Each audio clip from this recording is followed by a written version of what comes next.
Ladies and gentlemen, good morning, good afternoon, and good evening. Our guest today helps female real estate agents and buyer's agents grow their business and succeed on their own terms. Over the past 20 years, she's also helped more than 1,000 people around the world put balance back in their lives. And today, she's going to show you how to operate your internal navigation system.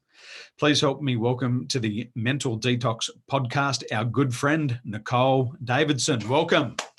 Welcome, Nicole. Yeah, it's lovely to be here. Thank you. Our pleasure. It's a big career. It's a lot of people that you've served, and you've also worked across 4 continents. You've helped a lot of people learn about what drives them, but we want to know about you and what drives you. Look, I would say what drives me is actually growing. I think from a very early time in my life, I remember it was 1989, and I remember reading The 7 Habits of Highly Effective People. And I remember the story that he told about don't kill the goose that lays the golden egg. And so that became a real theme for me throughout, I guess, as things progressed throughout my career. I was really conscious of the ways in which both businesses support their people, because a lot of businesses don't look after the goose that lays the golden egg. And I was also really conscious about me. And I think what really drove me was also always trying to find out how to navigate my path. And I think over the time, a lot of that has sort of come down to intuition and allowing myself to be guided in situations where there's no rational reason for doing it. And that served me very, very well. So I think I've had this absolute drive. Self-help books have just been my best friends. I've read so many over the years. And I think that drive just to keep going and to keep growing and expanding and not necessarily standing still. What are your favourite development books that you're reading at the moment? Speak to Win. Ninny's got a crush on Dan Locke. Oh, that's true. Unlock it. Yeah, but I just like halfway through, it's more about, I think, like a selling journey, like how to be a good sales person. So that's kind of a new journey for me. And I think that he bring out some of the good points, not just being a salesperson, but how develop you as a person to approach that. So that kind of interesting me. And then, so I would say those. Any other books that you've read lately? About EQ, emotional intelligence, just how we can implement those kind of skills that we already have into the corporate world. So, So important. You've been in the corporate world for more than 20 years. You've worked and led organisations around the world. You've been global. Most Aussies don't leave. Most Aussies don't have a passport or leave the Shire. During the past 20 years, how have you seen women fail, and how do you see them set themselves up for failure as they start to compete with other people? And I know you also talk about they don't play to their strength. So can you give us an insight to what this looks like in business? What it looks like in business is, I would say a really big one is not asking for what you really want.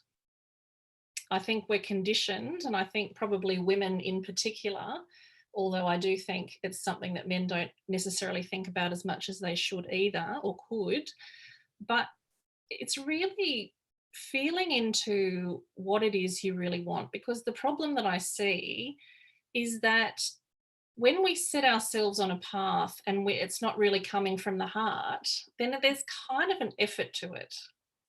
And when there's an effort to it, things don't necessarily go as smoothly as they could. And it also means that when we get to a stage where we might have achieved the goal, there's not necessarily the satisfaction that's there from it, because there's an element that's missing. And I think that element is really the calling of our soul about what it is we're really here for and what we want to do. And so what I find is that when women aren't necessarily honest with themselves, and I think it does start from being honest with ourselves, nobody else is forcing us to do anything.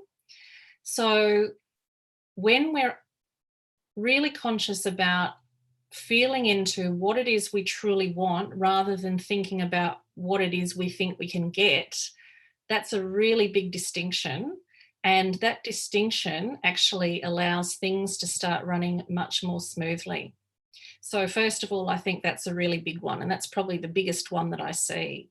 I also think that in terms of talking about women playing to their strengths, on paper, our strengths can look very different to who we really are. And I think that what we try to do is compete in a way that's not really who we are. And we feel that we have to, fit into a certain mold. We feel that we have to, say the right things, do the right things. And what this world needs is more people to speak up from their heart and actually say what they believe. And so what I find is that a lot of women are in there playing the game, but in playing the game, they're actually suppressing that part of themselves, which is really the part of themselves which is going to be their gold mine. I like what you say about heart. We believe in business today that you got to throw out your strategic plans every 90 days because the rate of change is so fast. And I find for the people who are doing what they truly love, they don't mind riding the turbulent times. They don't mind having ups and downs, and they maintain a consistent level of action in the good times and the bad times. But the people who don't come from the heart, you can see that it really pushes them around from pillar to post. And they don't fully engage. They're really thinking about doing something else. And I'm not sure how many people are aware of this, but if you consider a plan B, for as little as 10 minutes, that's enough to sabotage your success. So if you're doing something and it's not from the heart, you've already sabotaged, because your heart's going to wander and it's going to be daydreaming about all the things that you could have been, that you should have been, and you're just killing the opportunities that you have in front of you right now. Spot on. And I think that's a really important point too, because that security, so often we're looking for that security from outside ourselves. And we're looking outside of ourselves. We live in such an outside-in world. We're looking outside of ourselves for permission, acceptance, validation, all of those things.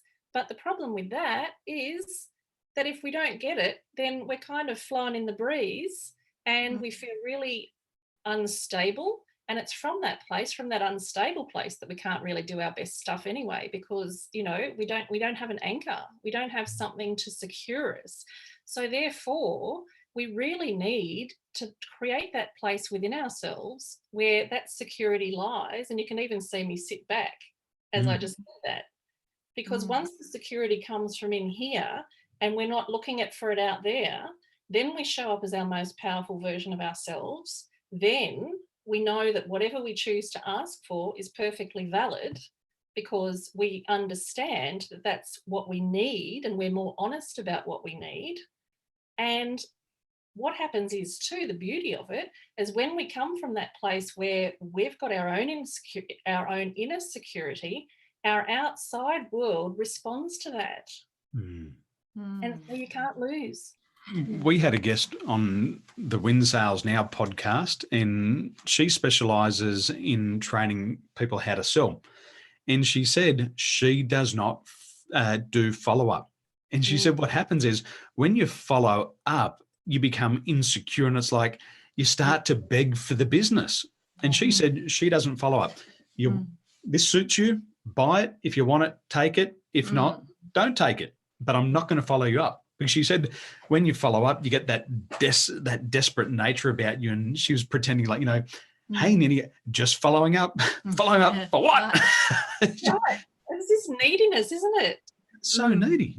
And one other thing that I've noticed, and Nini and I wrote about this in our book, Win Sales Now, is people also sabotage because they don't use their own product. And I remember when I was in real estate, I was very clear on the properties that I would buy and I wouldn't buy, or the areas that I would buy in or I wouldn't buy in. And if I felt that I would buy this type of home, whether it be an investment or to myself to live in, I would take that client on.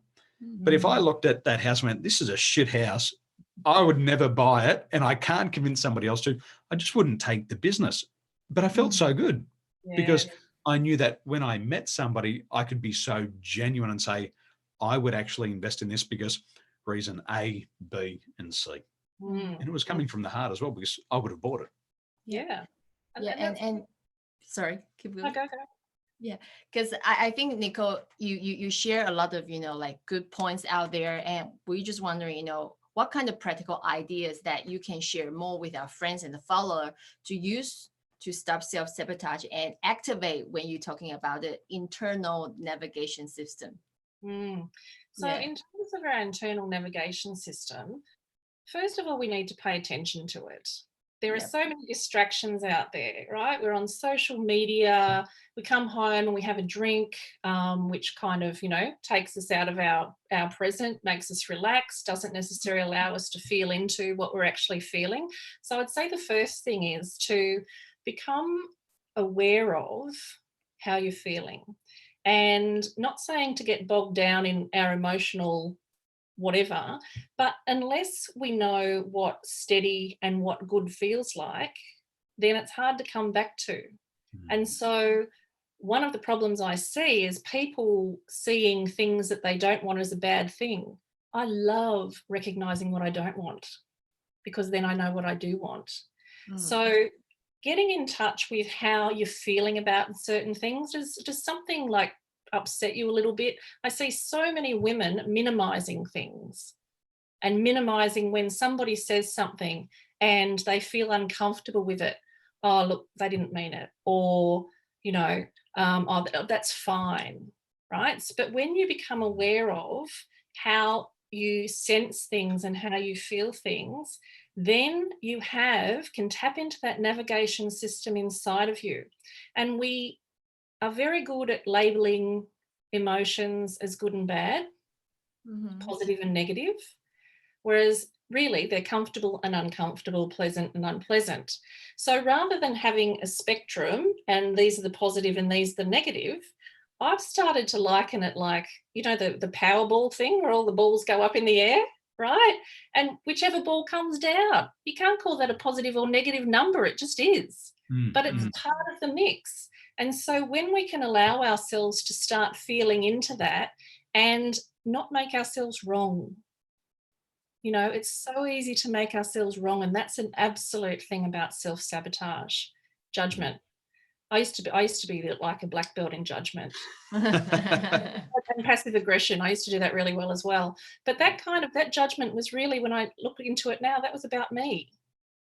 So now it's about accepting and not making anything that we're feeling wrong, but recognizing that it's simply a gold nugget. Now, if all you're doing every day is finding gold nuggets, nothing can really go wrong, can it? Because it's either telling you to go this way or to go that way.